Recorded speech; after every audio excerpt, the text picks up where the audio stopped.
العالمين واللعنة الدائمة الباقية على أعدائهم أجمعين من الآن إلى يوم الدين.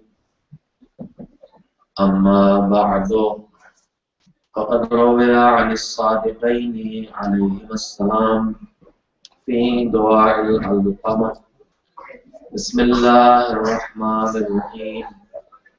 اللهم أحيني حياة محمد وذريته وأمتني مماتهم وتوفني على ملتهم واحشرني في زمرتهم ولا تفرق بيني وبينهم أبدا في الدنيا أبدا طرفة عين أبدا في الدنيا والآخرة. صلوات محمد.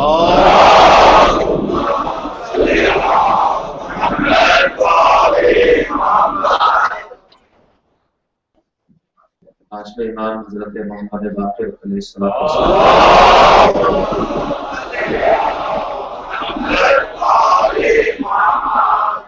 امام حضرت جعفر صادق علیہ السلام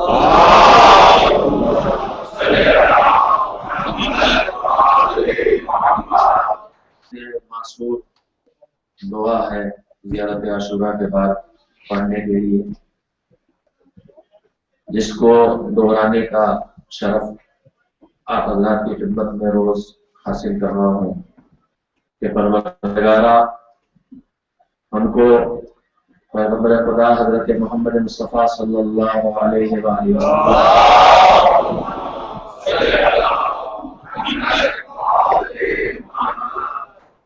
ان کی آل، ان کے اہل بیت، ان کی ذریت جیسی زندگی عطا فرما اور ہم کو موت بھی ان کی جیسی دے۔ پروردگارہ جب اٹھا یہاں سے تو ہمیں ان کی ملت پر، ان کی امت پر، ان کے بتائے ہوئے طریقے پر ہمیں اٹھا، اور صرف دنیا سے نہیں بلکہ جب آخرت میں سب کو محشور کر تو ہمیں ان کے زمرے میں، ان کے گروہ میں، ان کے ساتھ محشور فرما۔ مالک، پلک جھپکنے میں جتنا وقت لگتا ہے اتنی دیر کے لیے بھی نہ دنیا میں نہ آخرت میں کہیں بھی ہمارے اور ان کے درمیان فاصلہ نہ ہونے دے۔ ان دعاؤں کو اپنی زندگی میں عملی شکل دینے کے لیے اور ان تمناؤں کو پورا کرنے کے لیے جو کوششیں ہمیں کرنا ہوں گی، ان کوششوں کو زندگی ہدایات و تعلیمات محمد علیہ محمد علیہ السلام کی روشنی میں بسر کرنا کہنا چاہیے۔ کس طرح ہم زندگی بسر کریں کہ زندگی بھی ان کی جیسی ہو، موت بھی ان کی جیسی ہو، نہ دنیا میں ان کا ساتھ چھوٹے نہ آخرت میں ان کا ساتھ چھوٹے۔ یہ سلسلہ گفتگو آپ حضرات کی خدمت میں جاری ہے کہ اہل بیت علیہ السلام، معصومین علیہ السلام، محمد و آل محمد علیہ السلام کی ہدایات اور ان کی تعلیمات کی روشنی میں زندگی کیسی ہونا چاہیے۔ اس سلسلے میں آج جو گزارش آپ کی خدمت میں رکھنا چاہتا ہوں اس کا تعلق اس مسئلے سے ہے کہ اس دنیا میں اللہ نے ہم کو اکیلے رہنے کے لیے نہیں بنایا، ہم کو دوسروں کے درمیان رہنے کے لیے بنایا ہے، تنہائی کی زندگی بسر کرنے کے لیے پیدا نہیں کیے گئے ہم، بلکہ دوسری کے درمیان اللہ نے ہمیں خلق کیا ہے اور بالخصوص ہمیں دوسرے انسانوں کے ساتھ رہنا ہے۔ جن انسانوں کے ساتھ ہمیں رہنا ہے ان سب کی ایک قسم نہیں ہے، ان کی الگ الگ قسمیں ہیں، الگ الگ طرح کے لوگ ہیں، الگ الگ فکروں کے لوگ ہیں، الگ الگ عقیدوں کے لوگ ہیں، الگ الگ نظریات کے لوگ ہیں، الگ الگ طرح سے زندگی بسر کرنے والے لوگ ہیں، الگ الگ سوچ کے لوگ ہیں۔ تو ان ساری انسانی زندگی کے درمیان ہمارا سلوک، ہمارا رویہ اور انسانیت اور انسانوں کے ساتھ ہمارا برتاؤ کیا ہو، مذہب اس سلسلے میں ہمیں کیا ہدایات دیتا ہے۔ ظاہر ہے کہ یہ کوئی ایسی بات نہیں ہے جس کی طرف آپ حضرات متوجہ نہ ہوں، لیکن ہدایات تو تعلیمات پیغمبر گرامی حضرت محمد مصطفیٰ صلی اللہ علیہ وسلم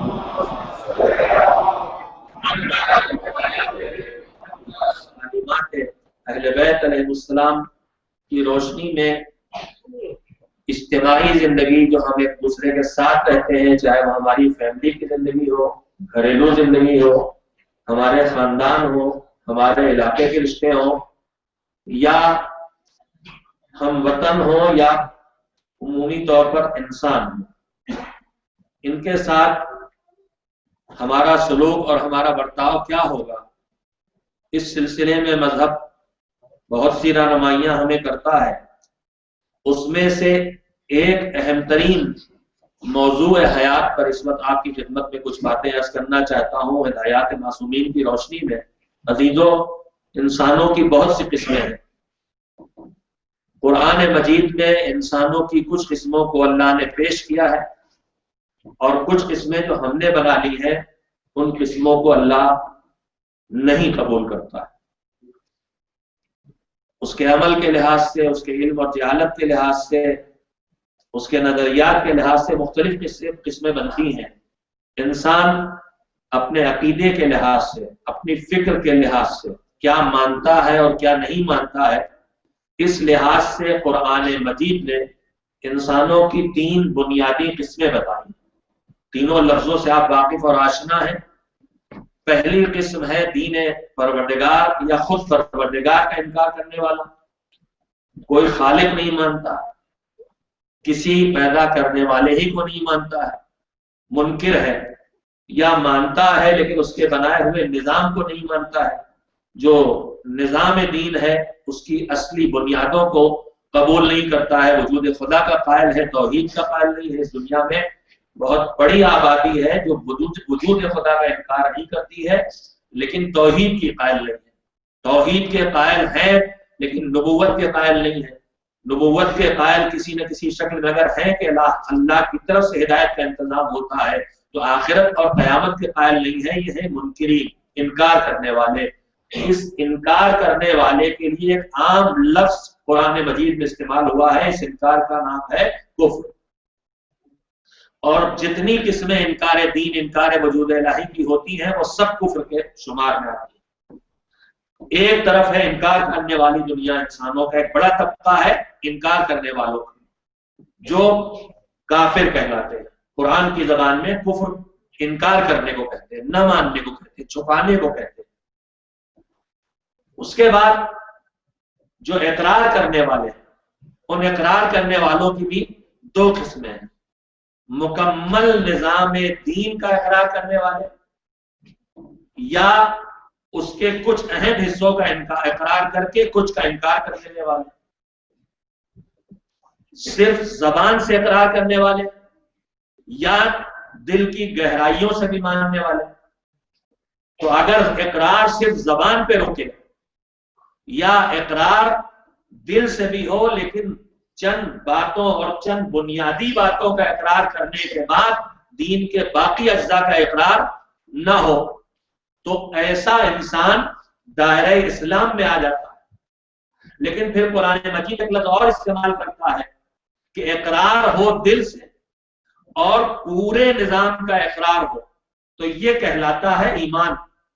تو تین چیزیں ہیں، ایک کفر، اس کے بعد ایک اسلام جو صرف زبان سے اقرار ہے یا ادھورا اقرار ہے، اور تیسری منزل ہے ایمان کی منزل۔ ایمان یعنی اقرار، دل سے اقرار اور مکمل نظام کا اقرار، یہ ہے ایمان۔ جہاں کفر ہے وہ کافر ہے، جہاں اسلام ہے وہ مسلم ہے، جو اور آگے بڑھ کے ایمان کی منزل تک پہنچ گیا ہے وہ مومن ہے۔ یہ تین منزلیں ہیں نظریے کے لحاظ سے، انسانی ذہن کے ماننے اور نہ ماننے کے لحاظ سے یہ تین قسمیں انسانوں کی ہے، ایک ہے کافر، ایک ہے مسلم، ایک ہے مومن۔ اگر ہم پوری زندگی جو گزار چکے ہو، جو انشاءاللہ اللہ نے دی ہے گزاریں گے، اگر نگاہ ڈالیں تو ہمیں پورے عالم انسانیت کے درمیان جن لوگوں کے درمیان زندگی بسر کرنا ہے، وہ یہی تین قسمیں ہم کو دیکھنے کو ملے۔ انہی تین طرح کے انسانوں کے درمیان ہمیں زندگی بسر کرنا ہے۔ بنیادی بات ہے جو آپ کی خدمت میں کہتے ہیں، ایک خصوصی ہدایت اور تعلیم جو ہماری زندگی کی بہت سی پریشانیوں اور انتشار اور اختلاف اور جھگڑوں اور گھروں کے ٹوٹنے کو روکنے والی ہے، اور جس نظام ہدایت اور جس تعلیم معصومین پہ اگر ہم توجہ رکھیں تو ہمارے جو بکھرتے ہوئے گھر ہیں اس وقت، جو ہمارے بکھرتے ہوئے ٹکڑوں میں تقسیم ہوتے ہوئے خاندان ہے، جو ٹوٹتے ہوئے رشتے ہیں، جو گھروں میں آگ لگتی دکھائی دے رہی ہے، جو ہمارے اور آپ کے سب کے سامنے پیش نظر ہے، وہ محبتیں جو گھٹ رہی ہیں، وہ الفتیں جو گھٹ رہی ہیں، وہ اقدار جو مٹ رہے ہیں، وہ اپنائیت جو ختم ہو رہی ہے، وہ خود غرضی جو چھاتی چلی جا رہی ہے، وہ ایک دوسرے کے ساتھ بدسلوکی کا ماحول جو بڑھتا چلا جا رہا ہے، جن کی وجہ سے ہم سب کے سب کسی نہ کسی طرح کی پریشانیوں کا شکار ہیں اور گھریلو زحمتوں کا شکار ہیں، خاندانی مسائل کے شکار ہیں، بزنس کے ٹوٹنے کا شکار ہیں۔ ان سارے مسائل کی بنیاد میں جو چند چیزیں اہم ہیں، ان میں سے ایک گزارش ہے جو آپ کی خدمت میں معصومین کے ارشاد کی روشنی میں توفیق الہی رکھنے کی کوشش کر رہا ہوں۔ اثر دینے والا اور زبان سے بات کو ذہنوں تک پہنچا دینے کی صلاحیت دینے والا تو وہی مالک ہے، ہمارا کام صرف اپنی کوشش کرتے رہنا ہے میرے عزیزوں۔ تو انسانوں کی تین قسمیں ہیں، ایک کافر ہے، ایک مسلم ہے اور ایک مومن ہے۔ انسانی برتاؤ کی بھی تین قسمیں، انسانی برتاؤ کی بھی تین قسمیں ہیں جو مذہبی مطالعے سے سامنے آتی ہے۔ اردو زبان میں یہ تینوں لفظ استعمال ہوتے ہیں۔ بزرگ میرے جو تشریف فرمائے لفظوں کو سنتے ہی اس کے مفہوم کو بھی سمجھ لیں گے، لیکن میں اپنے بچوں کے لیے ذرا سی وضاحت بھی اس کی کرنا چاہوں گا۔ تین قسمیں انسانوں کی ہیں، انسانی برتاؤ کی بھی تین قسمیں ہو سکتی ہیں۔ برے سلوک کی بات نہیں کر رہا ہوں، انسانی برتاؤ کہہ رہا ہوں، یعنی وہ برتاؤ جو انسان کا برتاؤ اس سے خالی ہونا ہی نہیں چاہیے۔ انسانی برتاؤ کی تین قسمیں، ایک ہے انصاف، ایک ہے احسان اور ایک ہے ایثار۔ یہ تینوں انسانی برتاؤ کی قسمیں ہیں۔ انسانی سلوک جو دوسرے کے ساتھ ہوگا وہ کیسا ہوگا؟ جب تک کہ انسانی ہوگا، اور اگر اس سے باہر جائے گا تو انسانی برتاؤ نہیں رہ جائے گا، وہ درندوں کا برتاؤ ہو سکتا ہے، وہ جانوروں کا برتاؤ ہو سکتا ہے، وہ شیطانی برتاؤ ہو سکتا ہے۔ مذہب ان تین حصوں میں دیکھتا ہے انسانی برتاؤ کو، ایک ہے انصاف، ایک ہے احسان اور ایک ہے ایثار۔ میرے بزرگ ان تینوں لفظوں کے اندر جو باریک باریک سا فرق ہے اس کو جانتے ہیں، لیکن میں اپنے نوجوانوں اور اپنے بچوں اور بچیوں کے لیے اس کی تھوڑی سی وضاحت کے لیے ایک مثال دیتا ہوں، اور مثال بھی آپ بھی سمجھ لیں گے، اگر جو ہماری دنیا سے متعلق ہے، تھوڑا یہاں کی دنیا میں اس کو سمجھنا تھوڑا مشکل ہے۔ ہمارے ملکوں میں جہاں سے ہم آپ آئے ہیں، غربت، ہر طرح کی زندگی بسر کرنے والے لوگ، اس میں جو مزدوری کرنے والے ہیں، جو گھروں میں آ کے کام کرتے ہیں، جو کھیتوں میں آ کے کام کرتے ہیں، ان کی آمدنی ان کی ضروریات سے اتنی کم ہوتی ہے کہ روزانہ کے ضروریات زندگی بھی وہ فراہم نہیں کر پاتے۔ میرے نوجوان کم سے کم مثالوں ہی نہیں بات سن لیں، بزرگ سب دیکھتے ہوئے ان کے پاس پیٹ بھر کھانے کو نہیں ہوتا ہے، ان کے پاس موسم کی ضرورتوں کے مطابق ایک جوڑا کپڑا بھی نہیں ہوتا۔ یہاں ہمارے پاس الحمدللہ ایک جوڑے کا تصور نہیں ہے۔ پریشانی اس کی نہیں ہوتی کہ کیا پہنے، پریشانی یہ ہوتی ہے کہ اتنے میں سے کیا پہنے۔ بہت بڑا فرق ہے۔ یہاں پریشانی یہ نہیں کہ کیا کھائیں، یہاں پریشانی کہ اتنا کچھ ہے، اس میں سے کیا کھائیں۔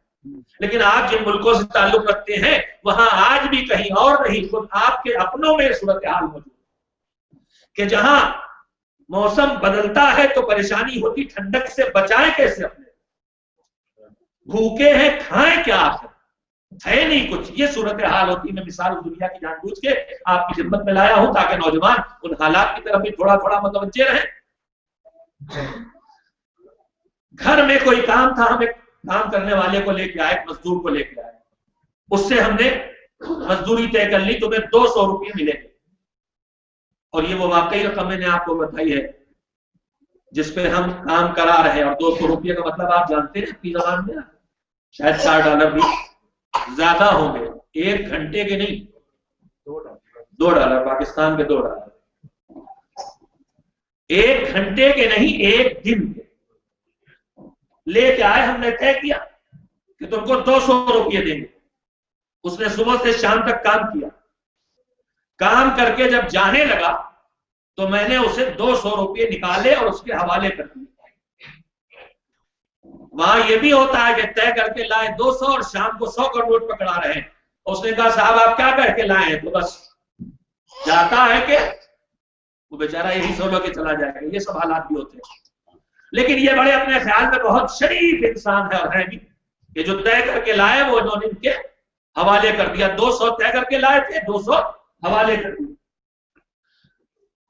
یہ ایک ہوئی بات، برتاؤ کی ایک شکل۔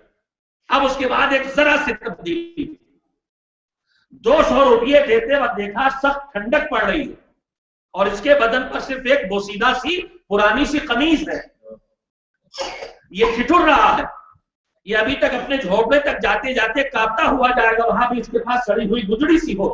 میں نے جان بوجھ کی مثال دی ہے تاکہ ان حقائق کو ہم یہاں بھول نہ جائیں اور ان ضروریات کا ہمیں احساس رہے، اور اپنی زندگی کی ضرورتوں کو تھوڑا سے اگر شوق کو ہم کر کے کوشش کریں تو بہترین ذمہ داریوں کو اپنے ملکوں میں ادا کر سکتے ہیں۔ ہم سب حالات کو جانتے ہیں، اس وقت کیا حالات ہیں، ان گھروں کو ہم جانتے ہیں جن کے سرپرستوں کو صرف اس لیے کہ وہ غلامان محمد والے محمد کے بے سرپرست کر دیا، گلے کاٹ دیے گئے ہیں۔ کتنے گھر ہیں جہاں بے سرپرست یا شہداء کے گھر۔ ہماری چھوٹی سی مدد جو ہماری زندگی میں کوئی تکلیف پیدا نہ کرے، ان کی زندگی چلانے کا ذریعہ بچے۔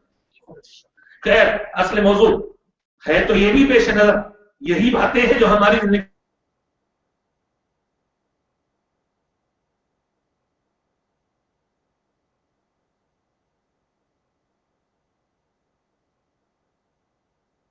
کیا رکے گی، بیمار ہو جائے گا۔ میں نے کہا رکو رکو رکو رکو، دوڑ کے گیا، اسے میں نے ایک پرانا سویٹر اپنا لا کے دے دیا۔ مجھے اس کی ضرورت نہیں تھی، میں وہ پہنتا نہیں تھا، میرے پاس اس سے بہتر سویٹر ہے۔ یا 200 طے کیے تھے، میں نے دیکھا غریب سا تندرست آدمی ہے، میں نے اسے 50 کا ایک نوٹ اور نکال کے دے دیا۔ میں روپیوں کی بات کر رہا ہوں، یہ لو۔ فی الحال یہ مثالیں سن لیں، پھر لفظوں کو اسے محسوس کر لیں گے میرے بچے۔ میں نے 200 جو اسے دینا طے کیے تھے وہ دیے، 50 اور دیے۔ میں نے 200 جو اسے دینا طے کیے تھے وہ دیا، اور ایک سویٹر لا کے اور اسے دیا۔ تیسری صورت کہ میں نے دیکھا وہ سردی سے کانپ رہا،